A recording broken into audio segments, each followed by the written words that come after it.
I've thought a lot about the version of this story where I didn't open the door. It's not a comfortable thing to think about, but I think about it anyway, because I almost didn't.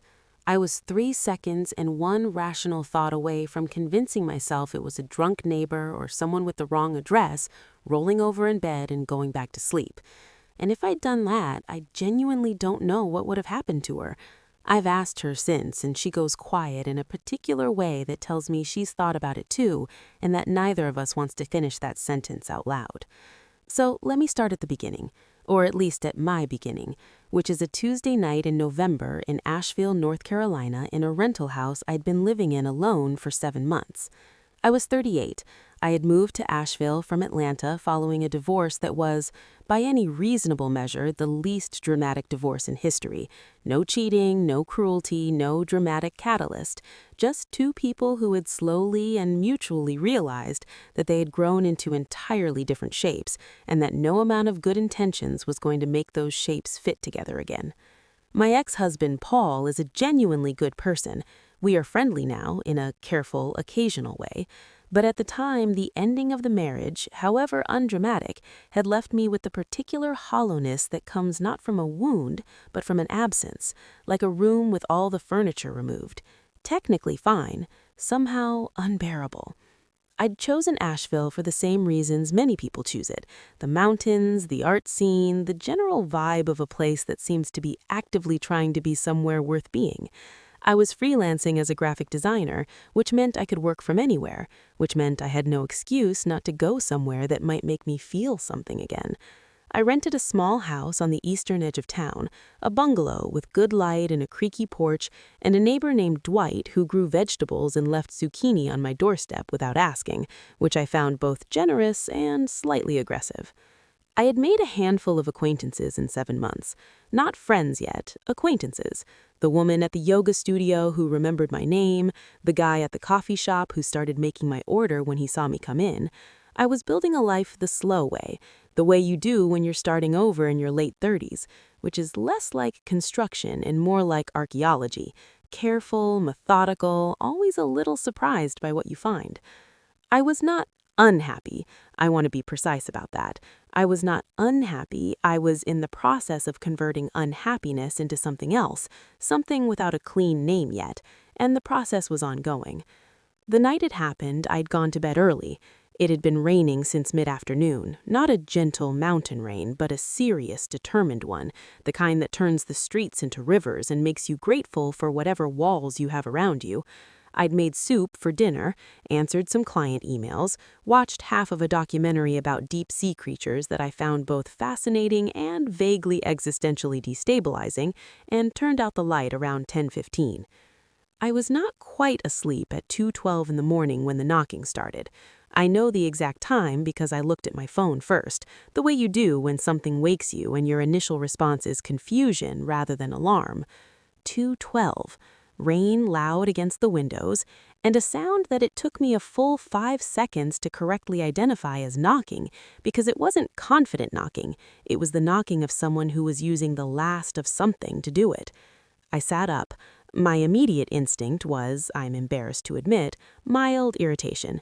Not fear, irritation, the irrational resentment of a person whose sleep has been interrupted. I thought, wrong house. I thought, I'll wait and they'll figure it out. The knocking came again, same exhausted rhythm, and then a sound underneath it, just barely audible through the rain, and the door, something that might have been a voice. I got up, I put on the lamp, which did very little. I went to the door and did not open it, but put my hand on it and said, loudly, "Who's there?"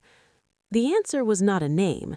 The answer was a sound, female, young, and so stripped of anything resembling composure that it took me a second to parse it into words.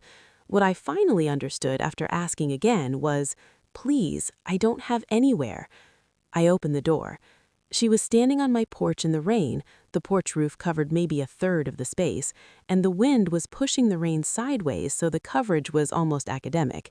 She was young, I thought mid-20s, though I would later learn she was 22. She was wearing a thin denim jacket over a flannel shirt, jeans, one sneaker on her right foot and nothing on her left except a sock so wet it was nearly translucent. Her hair was dark and completely plastered to her face and neck. She was shaking with the specific violence of someone who has been cold for a long time and had moved past the point of shaking being useful. She was holding a baby, infant, wrapped in the denim jacket that I now understood she'd taken off and wrapped around the child rather than wearing herself. The baby was quiet, not peacefully quiet the way sleeping babies are, but with the stillness of something that has used up its available noise and gone internal, a small, pale face barely visible in the bundle of denim. I registered all of this in probably 2 seconds, and then I said the only logical thing, which was, "Come inside, right now, come inside." Her name was Reina. The baby's name was Mateo. He was 6 weeks. I got them inside and I did the immediate things: towels, blankets, the heat turned up, the kettle on. My hands were doing practical tasks while my brain was doing something else entirely, something that felt like recalibrating in real time. I wasn't afraid of her. I want to explain that because I think a lot of people would have been, and I think I'm supposed to acknowledge that opening your door at 2 in the morning to a stranger is not always safe, especially alone. But there was something about her, about the wet sock and the way she'd given the baby her jacket, and the particular sound of that knock that produced in me not fear, but a very clear, very calm sense of, this person needs help and I have a warm house. She sat on my couch with Mateo against her chest and drank tea that she could barely hold steady, and told me what had happened in fragments, the way people tell things when they're still inside them. She'd been living with her boyfriend, Mateo's father, in an apartment about 2 miles from my house. The relationship had been bad for a long time. She used the word bad the way people use it when they mean something much more specific but aren't ready to say it yet, and I didn't push. She'd had the baby 6 weeks ago and things had gotten, and here she stopped and looked down at Mateo and said different in a voice that closed the subject. Different. That night there had been an incident. She'd left while he was in another room. She had Mateo, her phone with a dead battery, $23 in her pocket, and no plan. She'd walked for almost 2 hours in that rain, trying to find something, a church, a shelter, an open gas station, anything, and had found mostly dark windows and water. She'd knocked on 2 other doors before mine. No answer. She was about to try to find an overhang somewhere and wait out the night, but Mateo had started to feel cold in a way that frightened her, and she'd seen my light. I'd left the porch light on, which I always did, the kind of habit you develop when you live alone and like having a signal that something is home, and she'd knocked. I asked her once, gently, if she had family she could call. She looked at her hands and said her mother was in Guadalajara, and her aunt, who was local, had sided with her boyfriend in the way that some families do, had told her she was being dramatic. I didn't say anything about that. There was nothing to say. I made up the bed in my spare room. I found dry clothes for her. We were close enough in size that a pair of my sweats and a thick thermal shirt worked. I found a laundry basket and padded it with folded blankets and put it beside the bed for Mateo. I heated a small towel in the dryer and wrapped it around a water bottle to make a makeshift warmer for the basket. I did all of this in a kind of quiet, focused state that I didn't examine too closely because I thought if I examined it, I might second-guess it, and I didn't want to second-guess it. She asked me when I showed her the room why I was doing this. She wasn't suspicious. She was genuinely baffled. I thought about the question for a moment and then said, honestly, because it's 2 in the morning and it's raining and you have a 6-week-old, and what else would I do? She looked at me for a long moment in the way that people look at you when they're deciding whether to trust something, and then she sat on the edge of the bed and started to cry. Not the fragmented, compressed crying of earlier, but something full and releasing, the kind that means a person has finally reached somewhere safe enough to let it happen. I sat on the floor near the door and didn't say much. Sometimes that's what you do. She slept for almost 11 hours. I did not sleep. I sat in my living room and listened to the rain slow down and eventually stop, and I looked up the domestic violence shelter in Asheville and the number for legal aid and information about emergency protective orders in North Carolina. I wrote everything down on a notepad in a list. I made it neat and organized because that's what I could control, and because I understood on some level that the next part of this, helping her figure out the next part, was going to require information, and information was something I could gather. In the morning, she came out looking like a different person. Not fixed, people don't get fixed overnight, but rested. She was holding Mateo, who was awake and alert and regarding me with the frank, unreadable expression of all very young infants, as if he were taking detailed notes.